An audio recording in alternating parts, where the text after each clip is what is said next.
So the cost is just over. Holy! Welcome back, YouTube.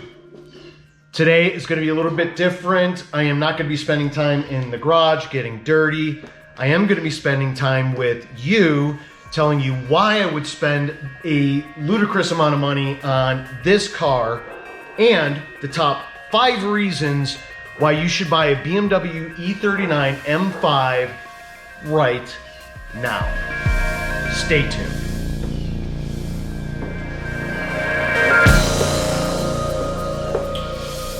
Hey YouTube, welcome back to Artworks Garage. This is my office, my studio. First off, let's get the cost. Let's get the money, the financials out of the way. After I blew up my engine, decided that I either needed a new engine or needed to rebuild my engine. So I looked into rebuilding it myself. That was not for me. And then I found completely refurbished by BMW long blocks for sale for the $15,000 to $21-ish thousand range. And I decided that's the route I'm going. My car went into storage and sat because more likely couldn't convince my wife that spending $20,000 on an engine on an old car was a good idea. Well, I seem to have either convinced her or more likely just wore her down, and she said, fine, go buy the engine. And I immediately ran downstairs to my computer and went online, and I found the engines, pressed buy. Days later, I got a message from the dealership saying that this part was no longer available.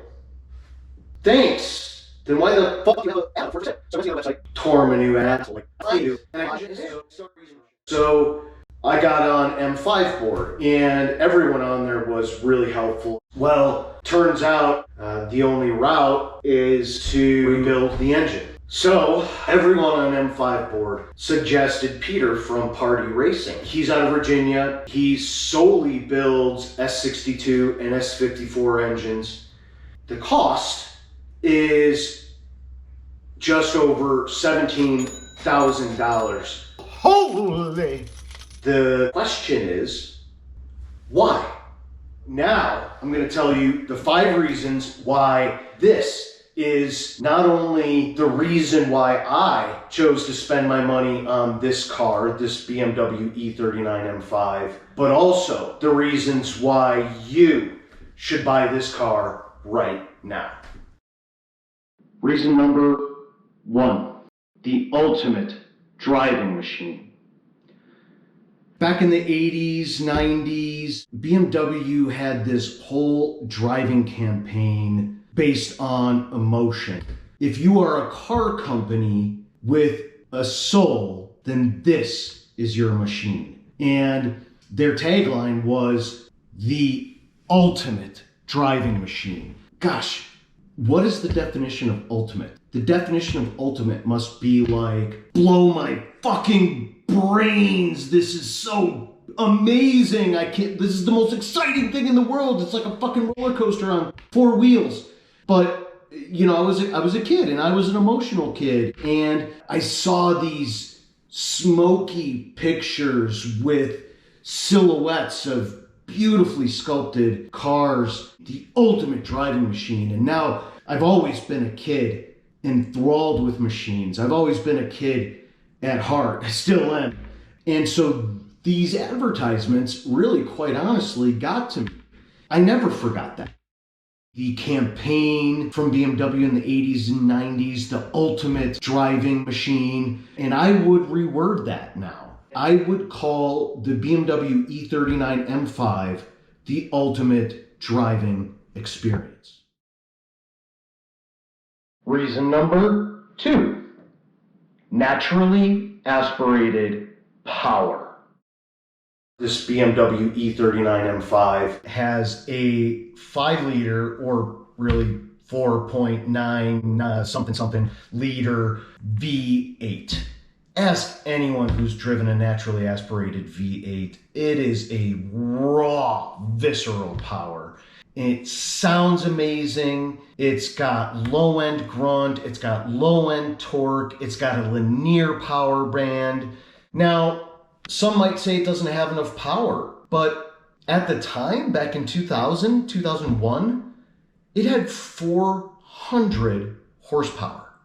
That was a shitload of power for a four-door sedan. And quite honestly, it's a lot now because of the way the car handles and also because of the lack of electronic integration. Reason number 3, no electronic nannies.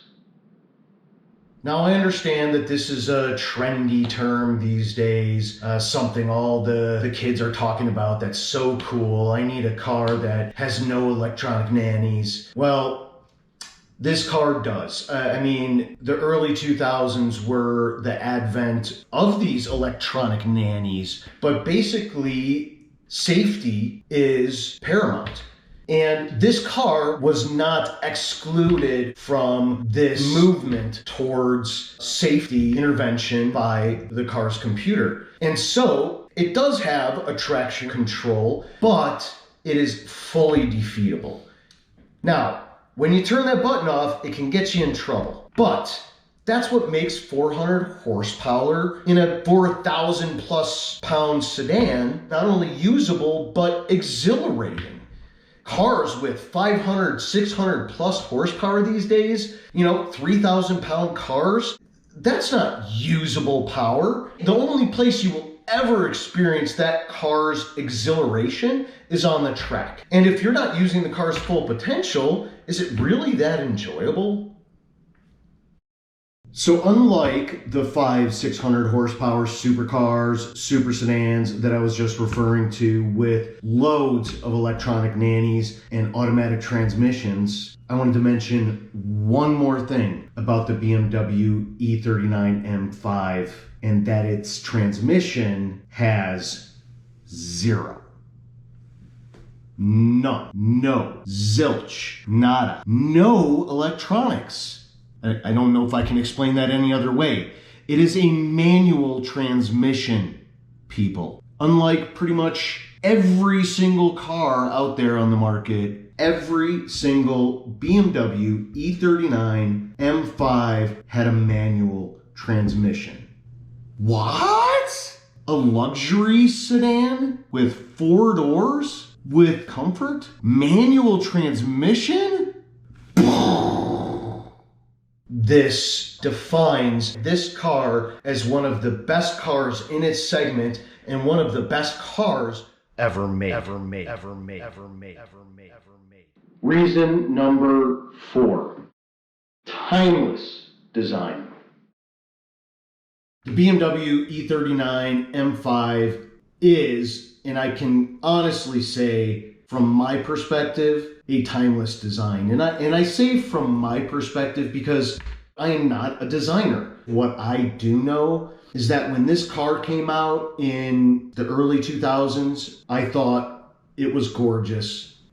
And to this day, 21 years later, I still think it is a completely gorgeous car that strikes emotion in me every time I look at it. I don't know if BMW is just way ahead of their time. Perhaps they were. For example, the angel eye headlights. The BMW E39 was the first car in history to have angel eye headlights. And guess what?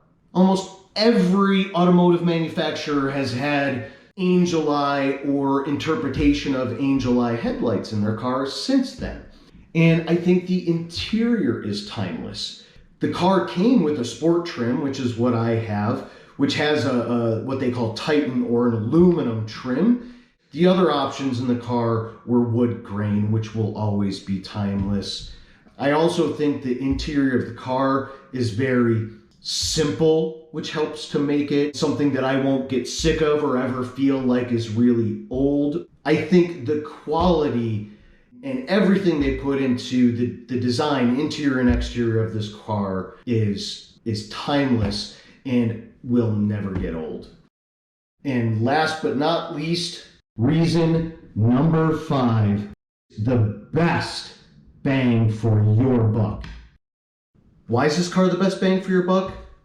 Well, what I can tell you is that I did some extensive research on how I personally could better spend $20,000 to $25,000, and I could not for the life of me come up with a better solution.